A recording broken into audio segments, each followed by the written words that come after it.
നാടിനെ നടുക്കിയ കരൂർ ദുരന്തത്തിൽ ടി.വി.കെ നേതാവും നടനുമായ വിജയിയെ പ്രതിയാക്കാത്തത് മുഖ്യമന്ത്രി എം.കെ. സ്റ്റാലിന്റെ നിർദ്ദേശപ്രകാരമാണെന്ന തരത്തിലുള്ള സൂചനകളാണ് ഇപ്പോൾ പുറത്തുവരുന്നത്.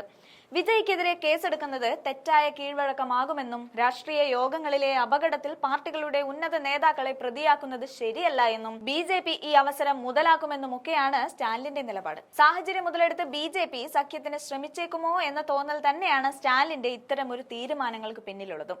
തെരഞ്ഞെടുപ്പ് അടുത്തിരിക്കെ രാഷ്ട്രീയ പ്രേരിതമായ നടപടി എന്ന ആരോപണത്തിന് പഴുതു നൽകരുതെന്നാണ് സ്റ്റാലിന്റെ വിലയിരുത്തൽ.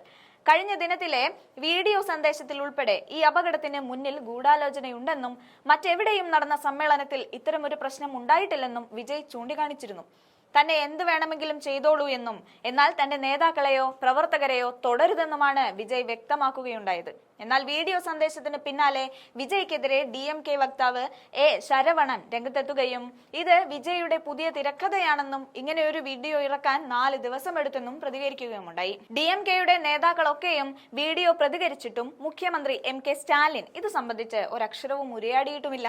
എന്നാൽ വിഷയത്തിൽ 2 തട്ടിൽ ടി.വി.കെ എന്ന വാദമാണ് ഉയരുന്നത്. ദുരന്തത്തിൽ CBI അന്വേഷണം വേണമെന്നും കരൂരിൽ അട്ടിമറി നടന്നിട്ടുണ്ടെന്നും ടി.വി.കെ നേതാവ് ആദവ് അർജുന പറയുമ്പോൾ CBI അന്വേഷണം വേണ്ടെന്നാണ് ബുസി ആനന്ദിന്റെ വാദം. എന്നാൽ കരൂർ ദുരന്തത്തിൽ ടി.വി.കെ നേതാക്കളെ അറസ്റ്റ് ചെയ്തതോടൊപ്പം വിജയിയെ പ്രതിസ്ഥാനത്ത് നിർത്തി മുന്നോട്ടു പോകുന്ന നിലപാടാണ് തമിഴ്നാട് പോലീസ് സ്വീകരിച്ചിരിക്കുന്നത്. വിജയുടെ ഗൂഢാലോചന വാദം അവഗണിച്ച് മുന്നോട്ടു പോകാനാണ് തമിഴ്നാട് സർക്കാരിന്റെ തീരുമാനമെങ്കിലും വിജയിയെ പ്രതിയാക്കാതെ ഇലയ്ക്കും മുള്ളിനും കേടില്ലാത്ത പോലെ കാര്യങ്ങൾ മുന്നോട്ട് നീക്കാനുള്ള ലക്ഷ്യം തന്നെയാണ് സ്റ്റാലിന്റെ ഭാഗത്തു നിന്ന് ഉണ്ടായിരിക്കുന്നത്.